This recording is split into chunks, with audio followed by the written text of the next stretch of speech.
교독하겠습니다.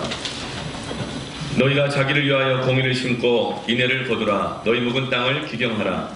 지금이 곧 여호와를 찾을 때니 마침내 여호와께서 오사 공의를 비처럼 너희에게 내리시리라.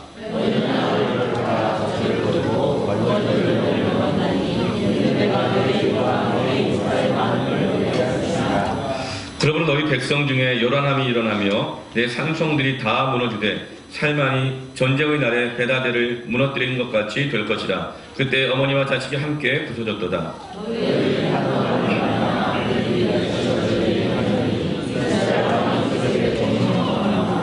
아멘. 여러분, 묵은 땅을 기경하십시오. 묵은 땅을 기경하십시오. 여러분, 묵은 땅이 뭘까요? 묵은 땅은 심고 경작하지 않아서 딱딱하게 굳어있는 땅입니다. 오랫동안 방치해 놓아서 어떤 씨앗을 뿌려도 그 씨앗이 땅에 받아들여지지 않습니다. 그래서 생명의 역사가 일어나지 않고 열매도 없는 것이 묵은 땅입니다. 우리가 영적으로 하나님의 은혜 앞에 반응하고 그 은혜를 수용하고 거기에 반응하며 살아가지 않으면 우리의 마음이 심령이 묵은 땅과 같이 딱딱하게 굳어져 버립니다. 대신 우리는 세상 가운데 열심히 반응하죠. 우리가 반응하는 그 이유는 그것을 받아들일 때 반응이 일어나는 것입니다. 씨앗이 땅에 심겨지고 받아들여지면 거기서 생명의 반응이 일어나는 것처럼, 그런데 우리가 세상 가운데 있는 것들을 받아들이기 시작하면 우리는 세상 가운데 반응하기 시작할 것입니다. 그런데 우리가 하나님의 앞에 반응이 없다면 우리는 하나님의 것을 받아들이고 있지 않은 상태인 것이죠.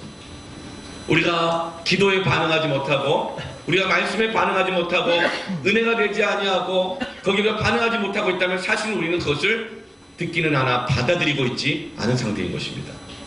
우리가 세상 가운데 그토록 예민해지고 민감해지고 반응하는 이유는 세상의 것들을 받아들이고 있기 때문인 것입니다. 여러분, 우리는 무엇에 반응하며 살아갑니까? 무엇을 받아들이고 있습니까? 우리는 하나님에 대하여 산자가 되고 세상에 대해서는 오히려 묵은 땅이 되기를 바랍니다. 그러나 오히려 우리가 세상의 것을 받아들이고 하나님 앞에서 묵은 땅이라면 그 묵은 땅이 오늘 기경되기를 축복합니다. 묵은 땅이 되는 이유는 심지 않아서 그래요. 경작하지 않기 때문에 그래요. 심는 것이 없으면 반응이 없는 것입니다. 아무 소출이 없는 딱딱한 땅으로 굳어져 버리게 되어져서 나중에는 심어도 결국은 딱딱하게 굳어서 튕겨나가는 길가와 같은 밭이 되는 것이죠. 길은 어느 때 없어질까요? 가지 않을 때. 길은 가지 않게 되어지면 풀이 듬성듬성 납니다. 그래도 계속 그 길을 가지 않으면 풀이 웃자라서 나중에 그 길을 다 덮어버리고 나중에는 길이 어디에 있는지조차도 우리는 알 수가 없게 되는 것이죠. 신앙도 마찬가지입니다. 하나님 앞에 나아가는 그 길, 기도의 길, 말씀의 길 뜨문뜨문하게 가게 됩니다. 그럼 세상 재리와 유혹과 욕심에 가시떨기가 생겨나기 시작합니다. 그러나 계속적으로 뜨문뜨문 안 가기 시작하면 나중에는 기도 어떻게 하는 거지? 말씀 어떻게 읽는 거지? 예배 가운데 어떻게 반응하는 거지? 잊어버리게 됩니다.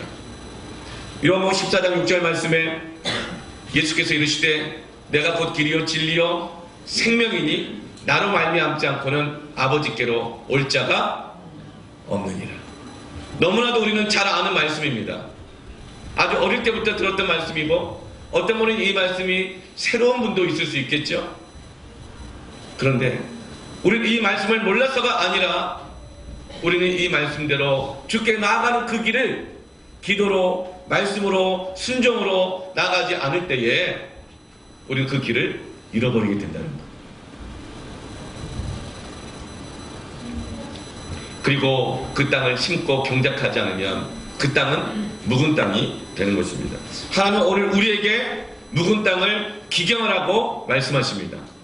다시금 심으라고 말씀하십니다. 왜요? 열매를 주시기 원하시기 때문입니다.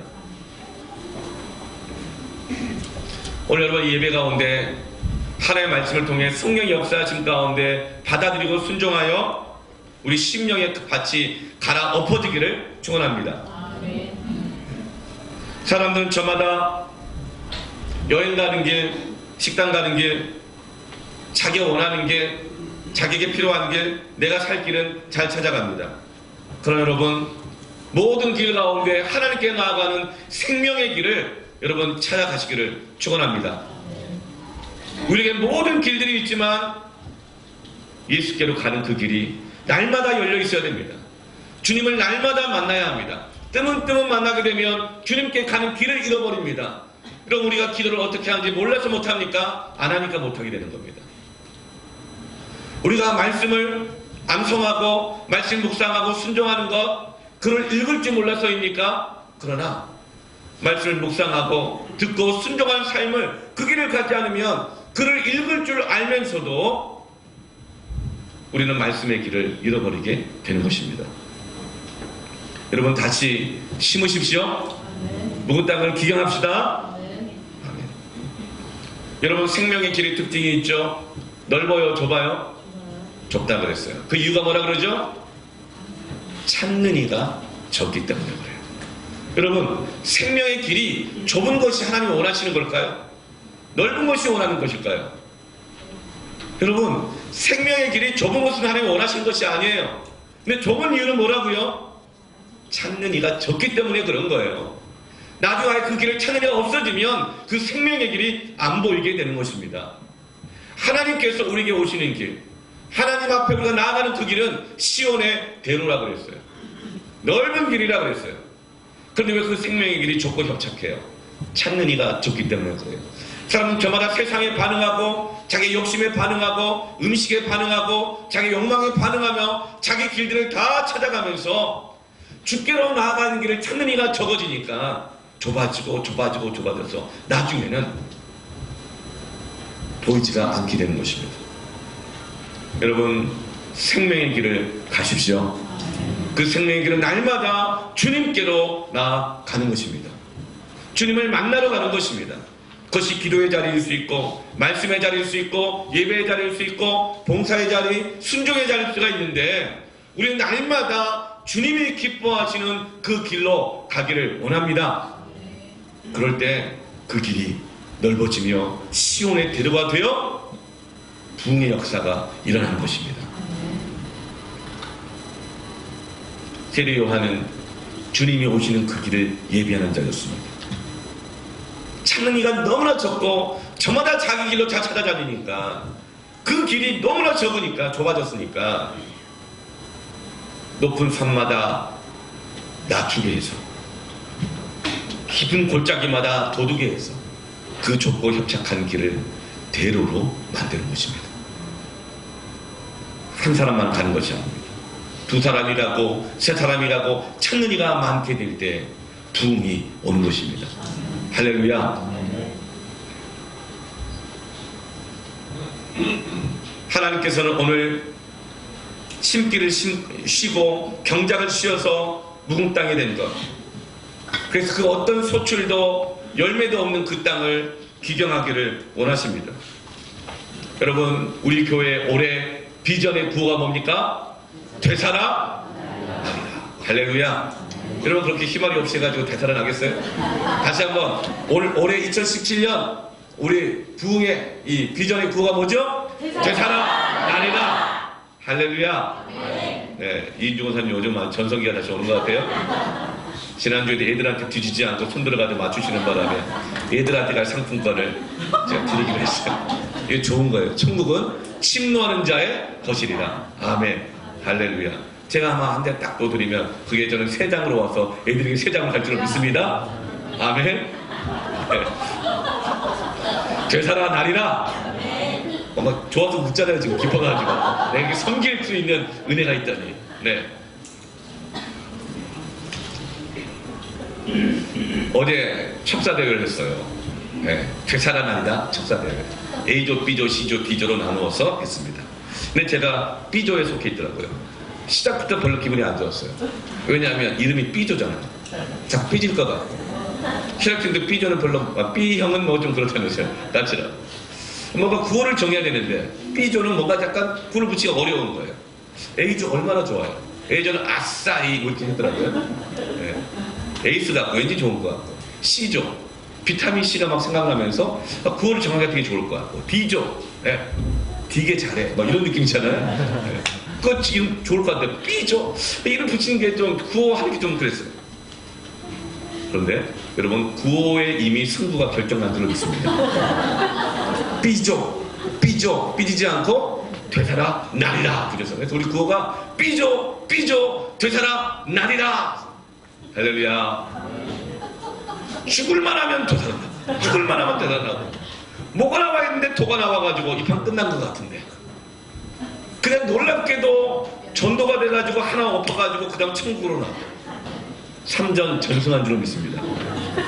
기가 막히게 죽을 줄 알았는데 되살아났고, 질 줄 알았는데 되살아났고. 여러분 구호에서 이게 끝난 거예요. 믿음대로 될지어다. 아멘. 또 하나님 그 은혜로우신 하나님이셔가지고 1등은 B조가 했는데 나중에 상품들은 제일 꼴등한 아싸 A조가 다 받았더라고요. 그 뽑기에서. 하나님 얼마나 은혜가 풍성하신 하나님이신지, 공평하신지. 그런데 왜 B조에 걸렸냐고, 왜 뭐가 나오는데 도가 나왔느냐고 삐지고 짜증내고, 그렇게 되면 그냥 묵은 땅이 되는 것입니다. 여러분 심으십시오. 기경하십시오. 되살아 나리라. 시편 103편 5절 말씀에 좋은 것으로 내 소원을 만족하게 하사 청춘을 독수리같이 어떻게 하시는도다? 새롭게 하시는 것. 되살아나게 하시는 도다. 여러분 청춘은 뭘까요? 여러분 청춘입니까? 여러분 청춘이라고 하는 것은 어떤 나이가 아니라 전성기를 청춘이라고 말합니다. 전성기. 여러분 청춘입니까? 네. 되살아나리라. 네. 청춘을 전성기를 새롭게 하시리라. 여러분 청년들은 뭐 당연히 청춘이죠. 그런데 청년들은 이런 말 듣기를 원하지 마십시오. 기분 나빠하셔야 돼요. 청년들을 향해서 아 참 점잖다. 이건 청년에 대한 모욕입니다. 부가 반대입니다. 점잖다는 뜻은 뭐냐면 젊지 않다의 줄임말이에요. 아유 젊지 않네. 나이답지 않게 젊지 않네. 늙었네. 소원이 없고 마음이 원함이 없고 심지도 않고 인생 다 산 것처럼 세상에 뭐 별거 있어? 해봐야 소용없더라. 세상이 다 그렇지 뭐. 여러분 이것은 청년이 아닙니다. 그건 늙은 것입니다. 여러분 이 청년 전성기는 나이에 있지 않은 것이죠. 어떤 이는 나이는 20대인데 점잖게 사랑한 사람이 있고, 그럼 어떤 이는 나이가 100살인데 아들 이삭을 낳고. 할렐루야. 여러분 100살에 애를 낳으면 아이고 민망하고 망측해라. 여러분 그런 아들이 없는 거예요. 하나님 생명의 역사를 주신다면 여러분 나이 탓하며 민망해하고 부끄럽고 이 나이에 뭘 해? 아이고 망측해 남사스럽게. 아니요. 여러분 심으시길 바랍니다. 내 청춘을 새롭게 하시리라. 또 어떤 이는 85세에 아무도 안 가는 헤브론 땅 고산들을 향해서 거기나 집 짓고 살겠습니다. 거기를 이사가겠습니다. 동네를 이루고 마을을 이루고 성읍을 이루고 하나님의 나라를 세우겠습니다. 여러분 심으시길 바랍니다. 심으시길 바랍니다. 독수리같이 내 청춘을 전성기를 되살아나게 하시리라. 나이 탓하고 환경 탓하고 조이름 탓하고 그렇게 하면서 아무것도 심지 않게 되어지면 묵은 땅으로 있어서 하나님의 은혜를 받아들일 수도 없고 반응도 일어나지 않는 딱딱하게 굳은 땅 되어버린다는 것이죠.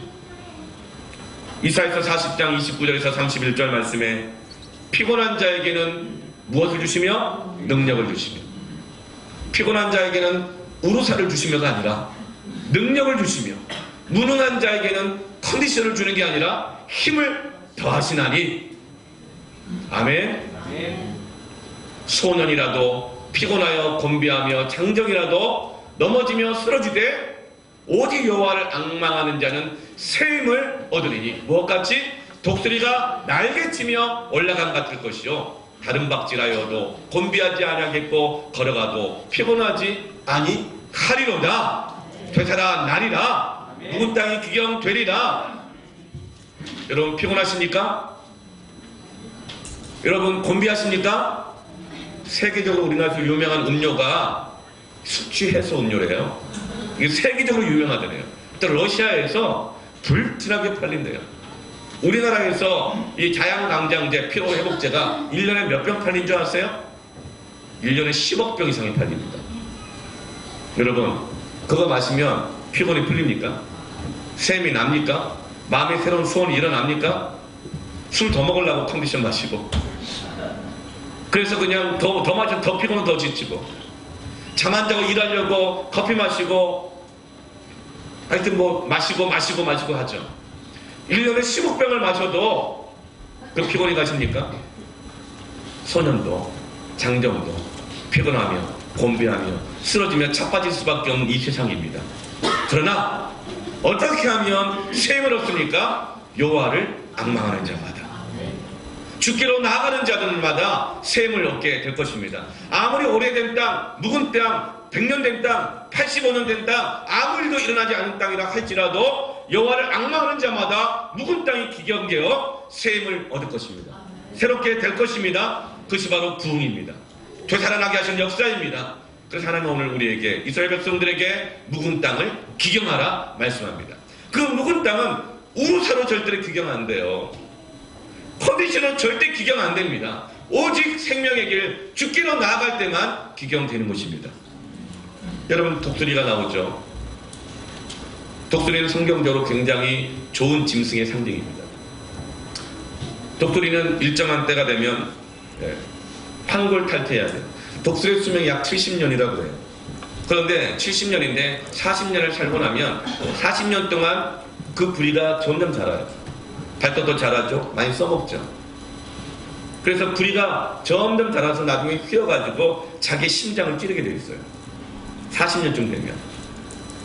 그리고 발톱이 점점 자라서 길어 휘어져가지고 어떤 사냥도 못하도록 엉켜버려요.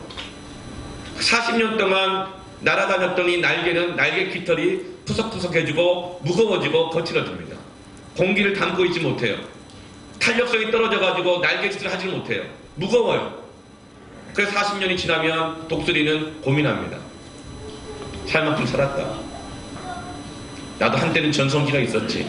저 푸른 천공을 멋있게 날아다니며 사냥하며 하늘의 제왕으로서 멋지게 살았지. 40년 살아서 됐지.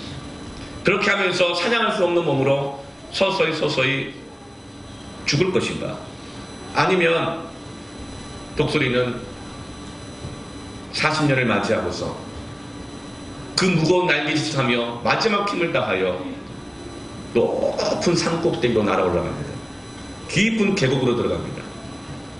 그래서 그 바위 위에 앉아서 그 부리를 피가 나도록 바위에 부딪히면서 휘어서 내버려두면 자기의 가슴을 찌르는 그 묵은 부리를 부서뜨립니다. 그럼 거기서 새 부리가 나옵니다. 나온 새 부리로 자기 굽어져 있는 묵은 발톱을 쪼아서 발톱을 부셔뜨립니다. 그럼 거기서 다시금 새 발톱이 나옵니다. 그리고 그 무거워진 깃털을 그 부리로 다 쪼아서 뽑아냅니다. 그러면 공기를 품는 탄력이 있는 가벼운 새 깃털이 나오고, 그 이후에 30년을 새로운 전성기로 살아가는 것이 독수리의 일생이에요. 저는 이 독수리의 이런 모습을 동영상에서 볼 때 독수리의 그 마지막 그 몸부림이 먹먹하다 못해 정말 장엄하기까지 하더라고요. 새 몸으로 바꾸는데 약 5개월의 시간이 걸린다고 합니다. 이 5개월에 자기 자신을 깨트리며 자기 자신의 묵은 땅을 기경하는 그 고난의 시간들, 인내의 시간들을 견디며 그 창공을 향해서 힘차게 날아가는 그 독수리의 모습은 너무나도 영광스럽더라고요. 새로운 청춘을 얻는 것입니다. 독수리가 다시 청춘을 얻기 위해서는 자기 안에 묵은 것을 벗겨내는 고통의 시간들을 감내해야만 합니다. 내 죄와 자아의 욕구와 그것으로 옷 입혀진 그 두터운 껍질, 탄력 없고 받아들일 수 없고 나를 수 없는 그 껍질, 그것을 깨고 예수 안에서 그분을 만나고 새로워지게 되는 것입니다. 여러분, 이것이 바로 되살아나게 되는 과정입니다. 영적인 전성기가 새롭게 시작되고 전수되는 과정입니다. 하나님 우리에게 의의 열매를 주시고 소출을 주시고 우리에게 은혜와 영광을 주시는 과정인 것입니다. 우리 인생에 살아갈 때는 사망의 음침한 골짜기에 던져질 때가 있습니다. 그런 길을 갈 때가 있어요. 여러분, 목자가 양들을 사망의 음침한 골짜기로 데리고 갈 때가 있어요. 왜 그럴까요? 좁고 협착한 길에. 그런데 거기에 생명이 있어요. 가뭄의 때 들에 있는 풀과 꼴들을 다 뜯어먹어버린 거예요. 양들이 다 와서 먹은 거죠. 더 이상 어떤 들판을 넓은 길을 가고 평평한 들판을 가도 먹을 것이 없어요. 그럴 때 목자는 사망의 음침한 골짜기로 양떼들을 데리고 갑니다. 왜냐하면 거기에는 누구도 와서 먹지 않았던 생명의 꼴 남아있기 때문에 하나님께서 우리를 사망의 음침한 골짜기 같은 곳으로 우리를 이끌어 가실 때가 있습니다. 그때는 여러분, 하나님께서 우리에게 생명의 꼴을 먹이시는 때입니다. 그리고 사망의 음침한 골짜기는 누가 와서 먹지 않은 깊은 산속 옹달샘 누가 와서 먹나요? 목자와 함께 생명의 길로 가는 사람들이 먹는 것입니다. 시온의 대로를 만나기 바로 직전에 사망의 음침한 골짜기, 박하 골짜기가 있어요. 예루살렘까지 갈 때에 순례자들이 그 머나먼 순례의 길을 행하는데 마지막으로 통과해야 될 관문이 사망의 음침한 골짜기가 있어요. 박하 골짜기. 뾰족뾰족한 바위와 좁고 협착한 이 길과 이 골짜기들이 있어요. 근데 거기에 이른 비와 늦은 비가 있는데 그 골짜기 사이사이에 이른 비와 늦은 비가 모여서 고여있는 물들이 있는 것입니다. 근데 거기는 좁고 협착하기 때문에 사람들이 안 가는 거예요. 그래서 목자가 양들을 이끌고 생명의 꼴이 있는 사망의 음침한 그 고난의 길로 데리고 가는 것이죠. 성도 여러분, 고난의 길입니까? 피곤한 길입니까? 내 불의를 부서뜨려야 되는 길입니까? 주님이 여러분에게 가져가시는 길이라면 가십시오. 심으십시오. 묵은 땅이 기경될 것입니다. 영적인 청춘이 회복될 것입니다. 하나님은 우리를 골짜기에서 독수리로 만드시는 것입니다.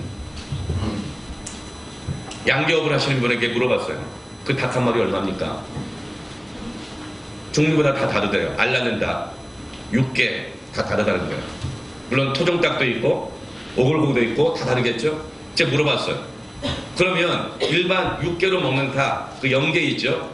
이 병아리에서 조금 큰 거, 그거 한 마리 얼마입니까? 했더니 200~300원이면 된다는 거예요. 요즘은 모르겠어요. AI 때문에 많이 비싸졌는지. 여러분, 그 닭 한 마리가 200~300원이래요. 200~300원. 근데 그것을 잘 키우면 한 마리 팔아봐야 몇천 원 하는 육개밖에 안 돼요. 그냥 평생 닭장에 갇혀가지고 알만 낳다가 폐락밖에 안 되죠. 그런데 200~300원 하는 그 영계를 사다가 20일을 굶긴대요. 그러면 그 닭털이 다 빠진대요. 먹지 못해. 물만 먹이면서 이렇게 하는 거예요. 그런 다음에 20일이 지난 다음에 산 골짜기다 풀어놓으면 이 닭들이 미친 듯이 다니면서 지네 잡아먹고 벌레 잡아먹고 산삼씨 먹고 복분자 먹고 하면서 이 닭이 토종닭이 되고 보양닭이 된다. 한 마리에 3만원. 할렐루야. 하나님께서 우리를 골짜기로 보내실 때가 있어요. 넓은 길에서는 먹을 수 없는, 세상에서 먹을 수 없는 영의 양식이 있는, 우리의 영혼을 소생시키시는 하나님의 꼴이 있는 그 골짜기로 우리를 인도하십니다. 독수리는 골짜기가 되는 거예요. 여러분, 묵은 땅을 기경하십시다. 그게 골짜기에서 큰 땅은요, AI에 절대 안 걸려요. 구제역에도 안 걸려요. 시편 103편 5절 말씀에도 좋은 것으로 내 소원을 만족하게 하신다고 그랬어요.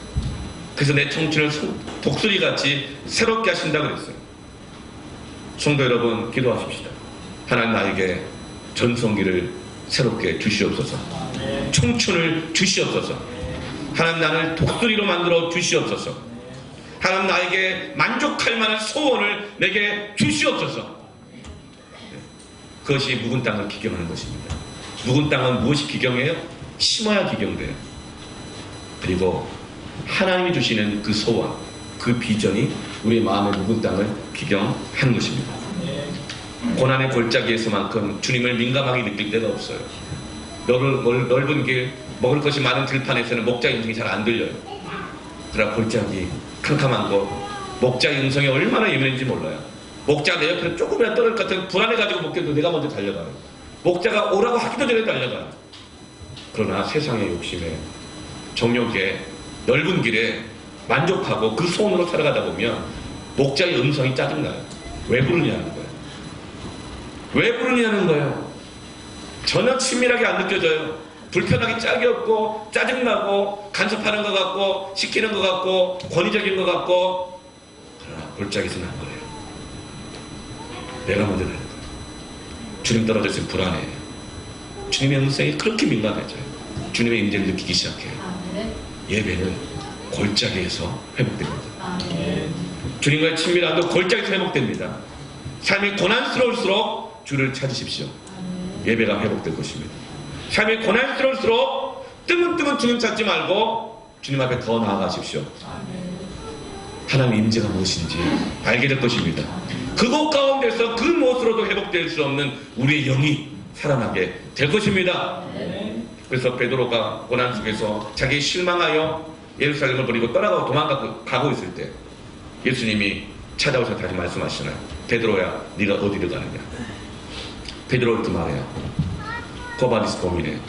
주의 말씀이 여기 있사오매 내가 어디로 가겠습니까? 주님이 말씀하셨거든요. 예루살렘을 떠나지 말고 약속한 그 성령이 오기까지 기다리라 그런 거예요. 그런데 베드로도 수제자이지만 한편 마음속에 나 같은 것이, 내가 이미 3년 반 동안 그렇게 호언장담했지만 실패하고 주님 부인하고 살아가지 않았는가? 이 길은 나하고 안 맞아. 난 주님처럼 살 수 없어. 나한테 너무 실망했어. 나만 그러겠나? 쟤네들도 다 50% 100%지. 이들이 뭘 하겠나 하고 그 말씀을 들었지만 예루살렘을 버리고 다른 길로 가고 있을 때 주님이 찾아오신 거죠. 베드로야, 너 어디로 가느냐? 너 지금 가는 길이 무슨 길이냐? 주의 말씀이 여기 있사오니 내가 어디로 가니까?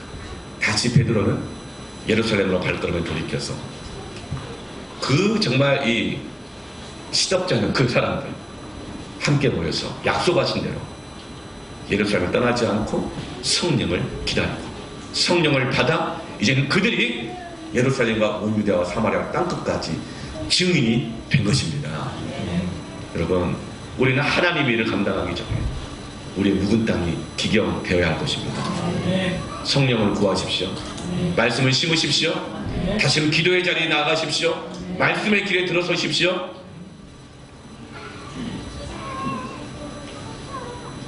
여러분, 권투 좋아하십니까? 저는 권투를 좋아해요. 어릴 때는 권투가 참 많았고 권투 글러브 선물도 많이 줬죠.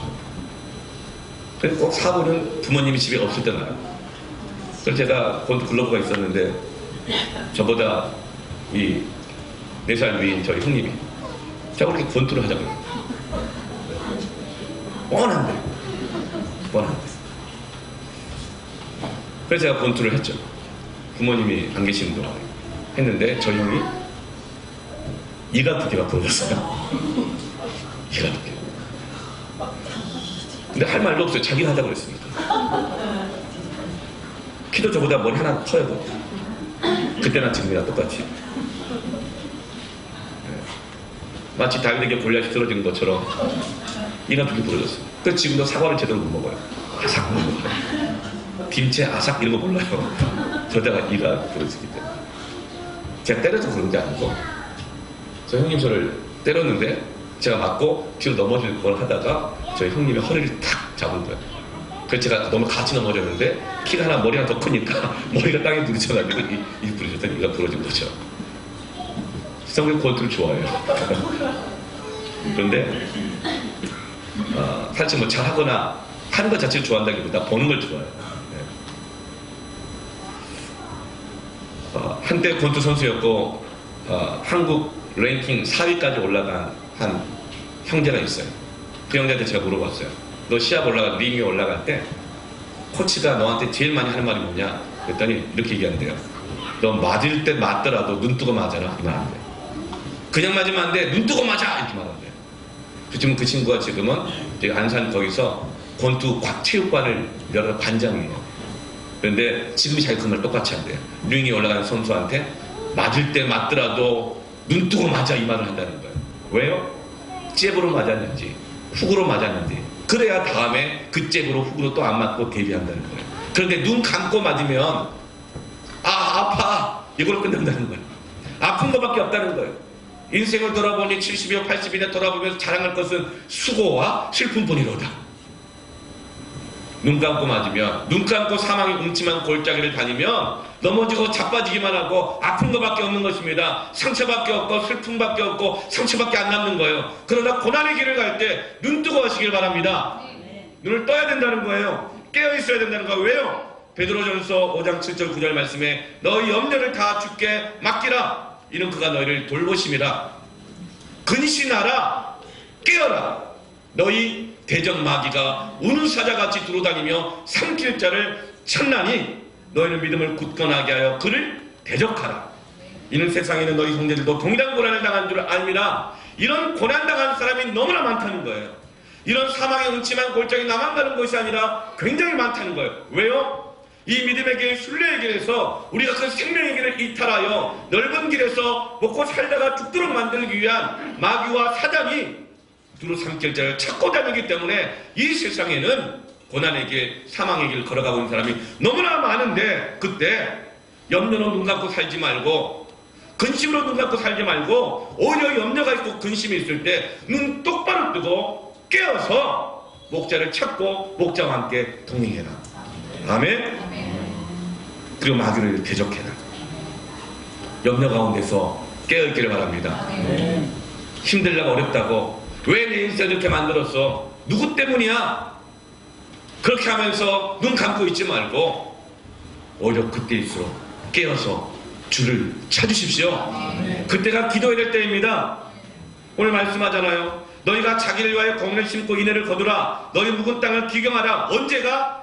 지금이 12절에 지금이 곧 여호와를 찾을 때니. 묵은 땅이었을 때 말씀에 반응이 안 됐을 때 너무 가본 적이 오래돼가지고 길도 안 보일 때 지금이 여호와를 찾아서 그 묵은 땅을 기경할 때라. 아멘. 여러분 길 잃어버린 사람이 있어요. 기도하다가 5분만 기도하면 길을 잃어버린 분이 있어요. 뭘 기도해야 되지? 어디로 가야 되지? 누구를 왜 기도해야 되지? 길 잃어버린 거예요. 안 가봐서 그래요. 안 가봐서 그래요. 여러분 기도할 줄 몰라서 그래요? 말만 하면 다 기도할 줄 알아요. 기도를 말로 하니까 그러니까요. 왜 기도를 왜 몰라요? 기도하는 길을 잃어버린 거예요. 5분이면 늘어나요. 성경. 여러분 성경 은혜 못 받아요? 성경 다 글 읽을 줄 아시잖아요. 글을 읽을 줄 몰라도 성경이 은혜가 안 돼요? 5분만 읽으면 막 졸음이 와요. 특히 레위기 같은 거 절대 읽으면 안 되죠. 마태복음 1장 낳고. 네. 산부인과 의사나 좋아할 일이지 막 졸리죠. 글을 읽을 줄 몰라서 그래요? 아니에요. 길을 잃어버린 거예요. 우리의 마음이 묵은 땅이 되어 있는 거예요. 아무리 신앙생활 오래 했어도 다 알아도 요즘 저 말씀은 성경을 열심히 다시 또 읽었어요. 원래만 읽었지만 전에는 설교하기 위해서 많이 읽었지만 요즘 그냥 읽어요. 소리내서 읽고 이 녹화해가지고 있잖아요. 제가 읽는 거 목소리도 들어봐야 또 다시 읽고 계속 읽어요. 얼마나 좋은지 몰라요. 여러분 마귀가 염려 속에서 고난 속에서 넓은 길에서 삼킬 자를 찾고 있습니다. 여러분 고난 때는 우리 더욱더 깨어 기도하시길 바랍니다. 아멘. 네. 그 묵은 땅의 그 결과는 어떻게 돼요? 5절 6절 말씀 보면 오늘 본문이 있는 이 14절 말씀을 보면 그러므로 너희 백성 중에 요란함이 일어나며 내 산성들이 다 무너집니다. 그 넓은 들판에 세워놨던 그 산성들, 내가 세워놨던 업적들, 내 자랑거리들이 내 삶의 안정감을 유지시켜줬던 것들이 다 무너집니다. 그래서 살만이 전쟁의 날에, 이 살만은 아수르의 왕의 이름입니다. 아수르라는 강대국이 쳐들어와서 전쟁이 일어납니다. 그래서 벳 아델을 무너뜨린 것 같이 될 것이다. 그리고 그때 어머니와 자식이 함께 부서졌거든. 15절 너희 큰 악으로 말미암아 베델이 이같이 너희에게 행하리니. 베델은 어떤 곳이에요? 야곱이 아무것도 없고 도망가는 중에 하나님 앞에 소원했던 곳이잖아요. 하나님 앞에 소원을 드렸던 곳이에요. 하나님께 나를 평안하게 다녀서 다시금 아버지 집으로 돌아오게 하시면 내가 이곳 베델에 와서 하나님께 약속한 10의 1조를 드리겠고 하나님은 나의 하나님이 될 것이고 나는 당신의 백성이 될 것입니다 라고 소원했던 것인데, 삼촌 라반집 가서 여러 가지 어려움이 많이 있었지만 하나님 은혜로 풍성함을 가졌어요. 그런데 베델로 오지 않아요. 어디로 가죠? 세겜으로 가는 거예요. 왜냐하면 세겜으로 가는 넓은 길이거든요. 투자 가치가 있는 곳이거든요. 세겜으로 갔어요. 그러다가 거기서 가족이 그냥 풍지박산 될 수 있는 큰 어려움을 만나죠. 그리고 나서 다시금 깨닫고 야곱이 뭐라고 하니까 베델로 가자. 창세기 35장에 베델로 가자. 옷을 갈아입고 다시금 베델로 가자. 이랬던 곳이 베델인데, 예배의 처소인데, 헌신의 약속의 처소인데, 서원의 자리인데, 오히려 그 서원의 자리에서, 예배의 자리에서, 하나님의 백성이 되는 자리, 그 자리에서 오히려 너희에게 악을 행하고 있다.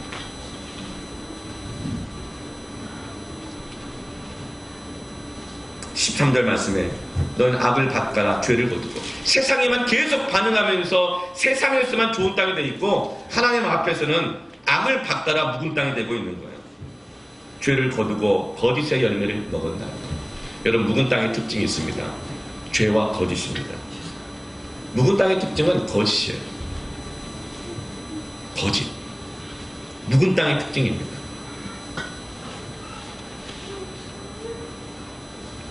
여러분, 거짓은요, 마귀가 우리를 찾아오도록 대문을 활짝 열어놓은 것 같은 것입니다. 죄와 거짓은 마귀를 환영하는 문을 열어놓는 것이에요. 막 밀려 들어올 거예요. 주중에 딸 졸업식이어가지고 초등학교 졸업식을 갔어요. 얼마나 많이 왔는지 몰라요, 사람들이. 밥을 먹어야 되는데 가까운 곳에 가면 이 많은 사람들이 다 찾아갈 것이니 머리를 좀 써가지고 조금 떨어져 있는 곳으로 가고 넓은 곳으로 가자. 네, 넓은 곳으로 가자. 그래서 생각한 것이 저기 수원역 근처에 있는 NC인가 뭐 백화점이 있어요. 거기에 뭐 이제 애슐리인가 뷔페를 가기로 했어요. 좀 떨어져 있고 넓잖아요. 많이 있을 수 있고. 갔는데 보세요, 수원에 있는 졸업생들 다 왔나 봐요. 얼마나 막 구름대처럼 역시 넓은 길은 사망의 길인가 보다. 물어봤어요. 얼마나 기다려야 됩니까? 그랬더니 1시간에서 2시간 사이 기다려야 됩니다. 보니까 한 2시간은 기다려야 될 것 같아요. 되게 번호표를 받고 다 기다리고 있더라고요. 어떻게 할 것인가 고민에다가 다 거기 있는 식당들 다 다녀보니까 적어도 1시간 이상 다 기다려야 된대요. 그래서 한 군데 30분만 기다리면 된다고 해가지고 졸업식 날 두 끼인가 떡볶이 뭐 이런 거 먹었어요. 그럼 먹어야 되니까. 또 끝날 때 사역장 회의를 와야 돼가지고 시간도 늦출 수가 없었어요. 여러분, 거짓과 죄를 방치하는 것은요, 마귀에게 문을 확 열어놓는 것이고 대기표 나눠주면서 기다리라고 얘기하는 거예요.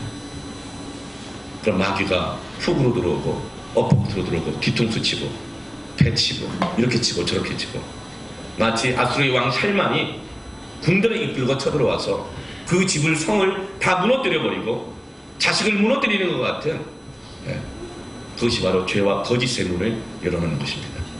여러분, 거짓을 두려워하십시오. 거짓을 두려워하십시오. 거짓의 문을 닫으십시오.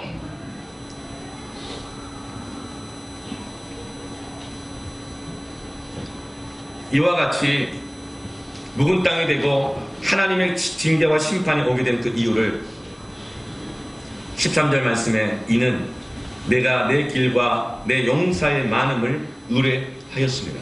사람 많은 걸 의뢰했다는 거예요. 하나님보다 사람을 의뢰했다는 거예요.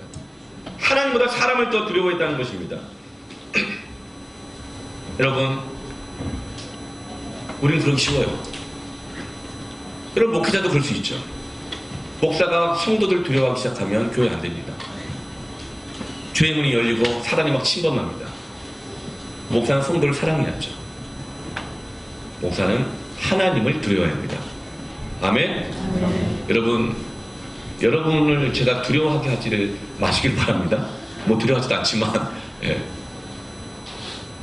여호수아가 말합니다. 오늘날 나와 내 집은 하나님만을 섬기기로 결심했다. 너희들은 어떻게 할 거냐? 왜 머뭇거리느냐? 오늘날 정하라. 사람을 두려워하랴 하나님을 두려워하랴. 사람을 두려워하면 하나님의 종이 아닙니다. 묵은땅 되는 거예요. 여러분 목사님 그래요? 사업하시는 분들 고객이 왕입니까? 왕은 하나님이십니다. 고객을 두려워하지 마세요. 고객을 사랑하시기 바랍니다. 그러나 하나님만을 두려워하시기 바랍니다.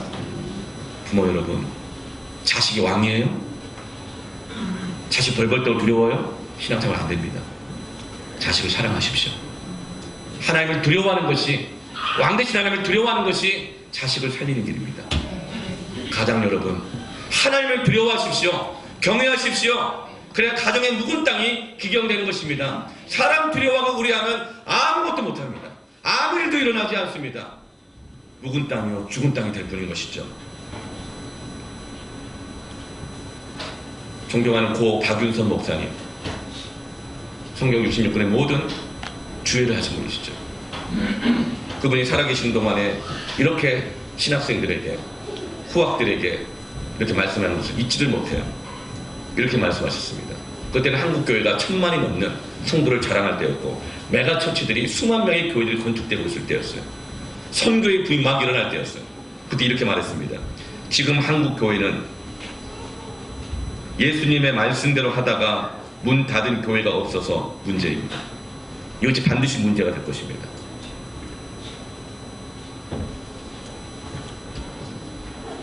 사랑하는 우리 성도 여러분, 그럼 따라합시다. 하나님 뜻대로 해서 안 되면 문 닫지 뭐. 그럼 문 닫힐까요? 문 닫힐까요? 새로워질 것입니다. 기경될 것입니다. 이게 믿음입니다. 그거 두려워서 문 못 닫고, 그거 두려워가지고 전전긍긍하고 끌려다니면 새로워지지 않습니다. 계속 우리는 넓은 길, 세상의 길, 만족의 길, 두려워하는 그 길을 걸어가면서 두려워하고 궁금하고 피곤해하고 원망하고 염려하고 근심하면서 하나님 주시는 은혜와 영광을 누리지 못하고 살아가게 될 것입니다. 그러나 예수님 뜻대로 해서 안 되면 문 닫지 뭐. 이 믿음을 하면 하나님이 생명의 문을 열어주실 것입니다. 부흥의 문을 열어주실 것입니다. 하늘의 문을 열어주실 것입니다. 이게 믿음입니다. 이게 신앙입니다. 이것이 바로 좁고 협착한 길이나 그 길을 가는 사람들이 많아지면, 부흥이 되어지면 시온의 대로가 되는 것입니다. 할렐루야. 부흥은 이렇게 오는 것입니다. 여러분, 그 좁고 협착한 길로, 사망의 음침한 골짜기로 목자 되신 주님과 함께 가십시다. 시온의 대로가 될 것입니다. 사업자 여러분, 고객을 두려워해서 끌려가지 말고 문 닫을 각오로 하고 여러분 사업하시고 직장 다니십시오. 그럼 하나님께서 생명의 문을 열어주십니다. 결코 망하게 하지 않고 굶지 않게 합니다. 일시적으로 한때 사망의 음침한 골짜기가 있지만, 사망의 음침한 박하 골짜기를 지나게 되면 시온의 대로가 나타나죠. 예루살렘 성이 있는 것입니다. 지금이야말로 기회의 때입니다. 지금이 바로 묵은 땅을 기경할 때라는 거예요. if 심리학이라고 있어요. IF, 만일, if 심리학. 이 if 심리학, 만일 이 심리학에는요, 후회가 두 가지 종류가 있습니다. 첫 번째는 하지 않아야 할 일을 하고 난 뒤에 하는 후회예요. 하지 말았어야 되는데, 이 말 하지 말았어야 되는데, 거기 가지 말았어야 되는데, 그 일 하지 말았어야 되는데, 이런 후회가 있습니다. 또 하나의 후회는 해야 할 일을 안 했을 때 밀려드는 후회입니다. 여러분, 이 두 가지 후회는 어느 인생이나 다 있어요. 인생을 돌아보면 자랑할 것은 수고와 슬픔밖에 없다는 점. 이런 후회는 다 있는데 여러분은 전자의 후회가 있습니까? 후자의 후회가 있습니까? 근데 여러분, 우리는 하지 말아야 할 것을 하는 것도 죄이지만 해야 할 것을 하지 않고 있는 것이 얼마나 은밀하고 무서운 죄인지를 알아야 됩니다. 그것이 우리를 묵은 땅으로 만드는 죄라는 것을 알아야 돼요. 해야 할 것을 하지 않는 것. 로베로 장군이라는 영화가 있어요. 여러분 아세요? 옛날에 빠바밤 하면 주말의 명화 나올 때 했던 영화입니다. 그 로베로 장군이라는 영화 안에는 이런 내용이 있어요. 거기 등장인물 중에 한 사람이 2차 세계대전을 배경으로 하는데 레지스탕스를 붙잡는 나치군에게 붙들려가요. 그런데 이 레지스탕스들이 우리로 말하면 독립군 같은 거죠. 다 붙잡혀가는데 그 중에 한 사람은 레지스탕스가 아니에요. 근데 같이 그냥 붙들려간 거예요. 동조자라는 혐의로. 그래서 감옥에 갇혔어요. 그래서 거기서 억울하다고 막 항의합니다. 이렇게 말해요. 나는 레지스탕스가 아닙니다. 나는 같이 전쟁하지 않았고 아무것도 하지 않았고 그냥 거기 있었을 뿐인데 나를 무슨 죄로 잡아가냐고. 그렇게 막 계속 항의를 하고 있는데 그때 진짜 레지스탕스가 잡혀서 그 감옥에 들어와요.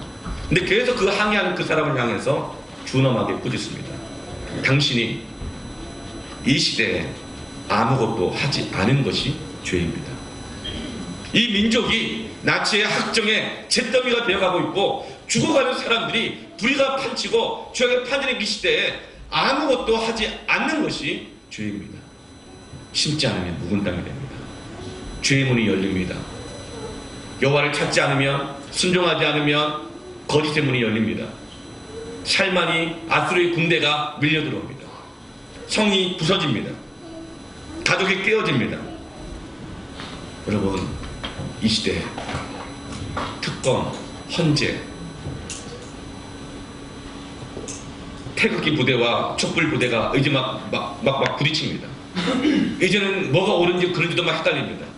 그러나 분명한 것은 그 자리에 있는 사람들이, 심어야 될 사람들이, 나는 내가 직접 그걸 안 했으니까 난 죄가 없다. 아니요. 우리가 안 했기 때문에 죄인 것입니다. 안 했기 때문에 거짓과 죄의 문이 열려서 이 나라 민족이 이토록 고통받고 혼란스럽게 되는 거 아닙니까?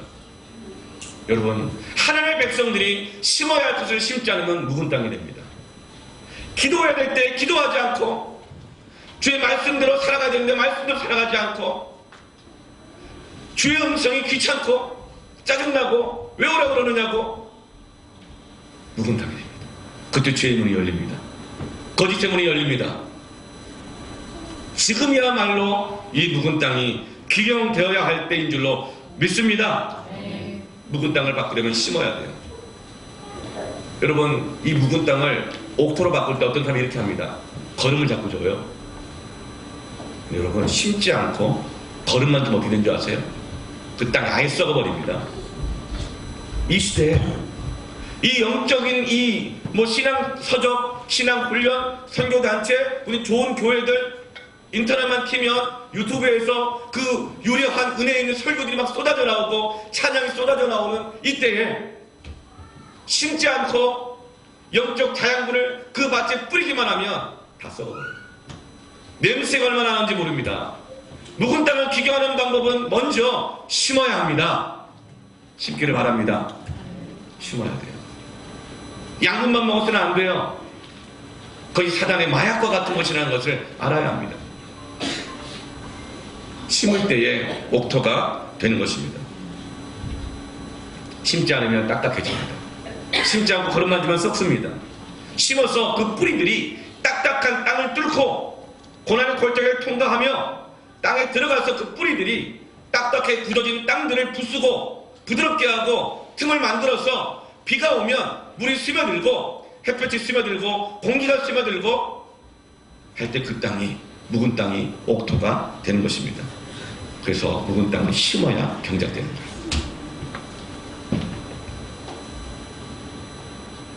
하나님께서 오늘 우리에게 묵은 땅을 기경하라고 하십니다. 심어서 묵은 땅이 기경돼요. 그런데 그때부터 필요한 게 있어요. 물이죠. 물이 필요해요. 지금 사우디아라비아는 사막의 땅이잖아요. 강수량이 굉장히 적어요. 강이나 이런 게 없어요.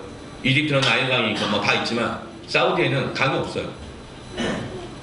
그런데 지금 사우디가 유럽의 프리미엄 이 농산물을 제공하는 70%를 제공하는 엄청난 농업 대국으로 바뀌었습니다.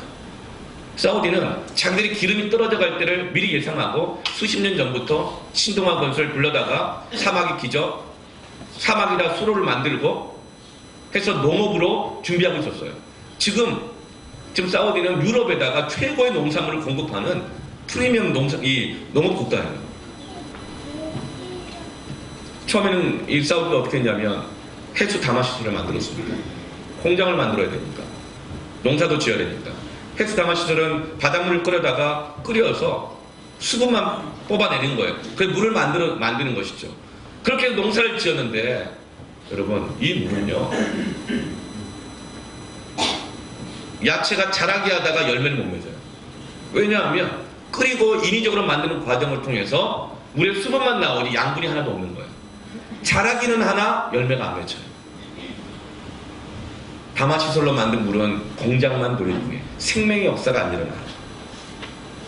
그래서 그들이 눈을 돌린 것이 뭐냐면 약 3만 년 전부터 지하 400m 아래에 형성된 그 좁은 협곡과 음침한 골짜기와 그 틈을 타고 들어와서 모여있는 그 지하수들, 그 대수충이라고 말하는 그 지하수를 끌어올려서 대수로를 통해서 사막을 옥토로 만든 것입니다. 물이 필요합니다. 끌어올려야 합니다. 그런데 이 대수충의 물마저도 다 마를 지경인 거예요. 그때 뭐가 필요하죠? 비가 필요한 것입니다. 하늘의 문을 열어야 돼요. 하늘의 문을. 12절 말씀에 곧 여호와를 찾을 때니 그게 기경할 때는 마침내 여호와께서 오사 공의를 비처럼 너희에게 내리시리라. 아멘. 여러분, 물을 길러내야 합니다. 물을 기르다가 미천 다 떨어지면 어떻게 되죠? 하늘의 비를 구해야 합니다. 주님이 말씀하신 거예요. 베드로야, 제자들아, 예루살렘을 떠나지 말고 약속하신 성령이 오실 때까지 기다려요. 그들은 3년 반 주님 따라다니면서 미천이 다 드러났어요. 인격의 한계, 그때 결심의 한계, 미천 다 드러났어요. 그때 하나님께서는 하늘의 비를, 성령의 담비를 내리셔서 그를 다시금 소생시키신 것입니다. 창세 26장 17, 18절 말씀 보면 이삭이 아브라함의 유산을 잘 받아가지고 아직도 거부가 돼요.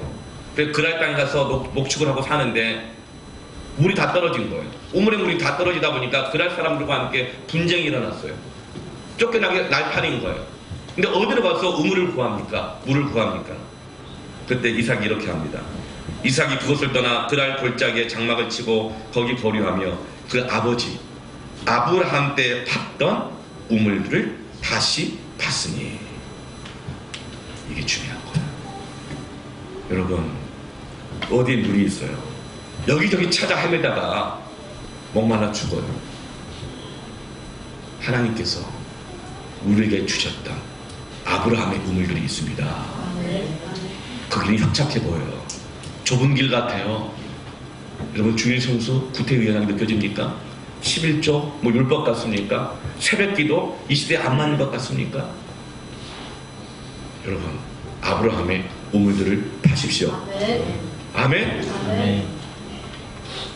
하늘의 문을 열어주시도록 기도하십시다. 그때 피곤한 자도 넘어지는 자도 소생되게 되는 것입니다. 저는 기억합니다. 하나님께서 얼마나 많은 젊은이들, 어린이들, 소년들, 장년들, 노년들 모두를 그 하늘의 문을 여시고 그 아브라함의 우물들을 통해서 소생시키셨는지 너무나도 많은 아름답고 영광스러운 기억들을 가지고 있습니다.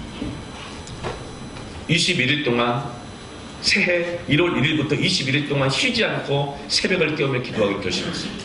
그 추운 겨울에 21일 동안 그것도 젊은이들뿐만 아니라 거기 함께 섬기는 집사님들, 장로님들까지 다 모든 교사들 다 모일 장소가 없어서 한 300명 정도 모이는 장소인데 여기에 사람들이 올까 싶어요. 300명 채울 수 있을까?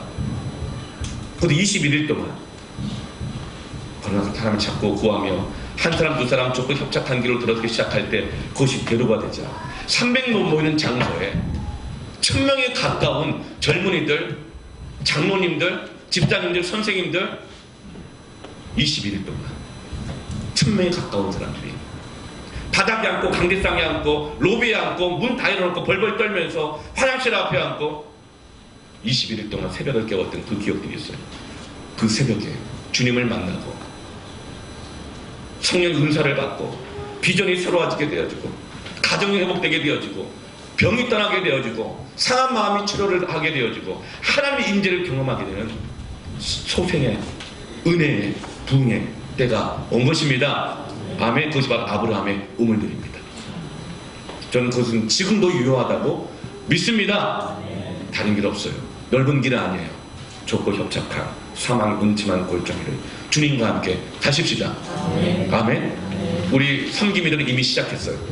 그래서 앞으로 8주 동안 우리가 훈련을 받는데 남자 섬김이들은 토요일 오전 7시에 모이고 우리 여자 섬김이들은 화요일 오전 10시에 모이는데 이 8주 동안 적어도 새벽 기도를 21일을 깨우자. 할렐루야. 아멘. 왜 21일이냐? 계란에서 병아리가 나오기까지 암탉이 21일 품으면 나오는 거예요. 그 껍질을 깨고 21일 기도하여 내 청춘이 새로워지리라. 되살아 나리라. 그리고 여러분 주보 안에만 이게 들어가 있을 거예요. 그렇죠? 작은 카드. 이게 뭔고 하니 2017 상반기 새벽기도 부흥클럽. 여러분 세상에 좋은 클럽 많죠? 로타리 클럽, 라이온스 클럽, 무슨 클럽 많잖아요? 예. 밤새워 춤추고 먹고 마시는 클럽도 있고 이 거룩한 클럽 부흥클럽에 가입하시길 바랍니다. 세 가지로 작성하십시오. 예. 분량대로 하나님을 경험하는 21일 언제까지냐면 6월까지 앞으로 5개월 동안 150일 동안 21일을 새벽을 깨우기로 작정하십시오. 그러면 이분은 새벽기도 부흥클럽에 가입하게 되는 영광을 드릴 것입니다. 두 번째, 더 할 수 있다. 그러면 150일 중에 40일을 깨우겠다. 왜? 우리 주님이 광야에서 40일간 금식하며 기도하셔 공생의 사역을 준비하신 것처럼 세상의 광야 가운데 나아가야 될 우리가 보석같이 준비되어 나가려면 주님처럼 40일을 기도하자. 150일 중에서 40일을 작정하실 수 있는 분은 작정하십시오. 그럼 이분은 40일 부흥클럽에 가입되는 영광을 얻게 될 것입니다. 그리고 40일이 몇 말이냐? 150일 중에 3분의 2는 해야지.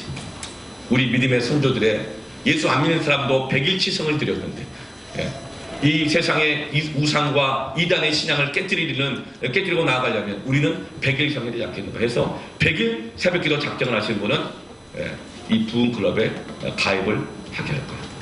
여러분 묵은 땅을 기경합시다. 왜 이렇게 할까요? 목사가 여러분이 들도 볶으려고? 멸치하고 성도를 볶을수록 맛있다? 그래서 그럴까요? 아니요. 묵은 땅을 기경하기 위해서입니다. 이 방법밖에 없는 것입니다. 아브라함의 우물을 파십시다. 회복의 역사가 일어날 지어다. 가정이 살아나고 자녀가 살아나고 사업이 살아나고 신앙이 살아나고 예배가 살아날 지어다. 되살아날 지어다. 작정하십시오. 오늘 작정하셔가지고 뒤에다가 바구니에다가 넣어주시면 예배부장님이 다 걸어서 예배부에서 옛날 방식으로 그거 붙일 거예요. 작정하신 분만. 어떤 분은 그래서 이렇게 딱 써있으면 20일에 작정하신 분은 21개의 칸을 만들어 드릴 것이고 21개의 스피커를 드릴 거예요. 40일은 41칸, 100일은 100칸. 그래 드리면 자기가 관리하는 거예요. 새벽에 와서 그날 다 붙이고 하는 거예요. 길이 좀 더 넓어지는 거예요. 하고 탁 가는 거예요. 그렇게 해서 그 칸을 이 앞으로 6월까지 다 채우신 분들에게는 이 부흥클럽에 가입하는 영광을 갖게 될 것이고 또 그 이외에 하나님이 주시는 상을 베푸실 겁니다. 할렐루야. 사모하십시오. 작정하십시오. 우리 섬김이들은 8주 안에 신약 성경을 다 통독하기로 했어요. 또 때가 되면 성경 필사, 성경 암송. 또 우리 섬김이들은 매주마다 성경을 한 절 두고 또 암송을 해와요. 그 제가 요즘 너무 재미있어요. 우리 섬김을 보면 자꾸 성경이 생각나가지고 지나가다 집사님 고린도전서 4장 15절 16절 이번 주 암송 말씀이죠. 그러면 막 그 집사람들이 갑자기 막 벌벌 떨면서 떠듬떠듬 하면서 막 암송을 해요. 너무나 아름다워. 너무 아름답고 막 회복되고 있는 게 보이는 거예요. 기경되고 있고 전성기가 오고 있고 할렐루야. 아멘. 교사란 날이다. 묵은 땅을 기경합시다. 아멘. 이 시간에 함께 기도하기로 원합니다. 찬송하며 우리 기도합시다. 우리 함께 기도해. 우리 함께 기도해. 하나님의 하늘문을 열어주실 것입니다. 묵은 땅을 기경하는 자마다, 우물을 길러내는 자마다 하늘문을 열어주셔서 비를 내려주실 것입니다. 옥토가 될 것입니다. 괴탈한 역사 일어날 것입니다. 함께 우리 찬양하면서 기도합시다.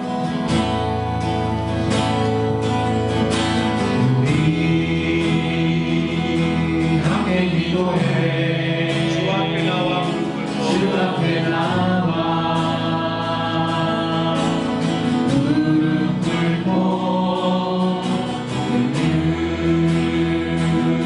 베푸시는 주 두 손을 들고 찬양합시다. 나를 향해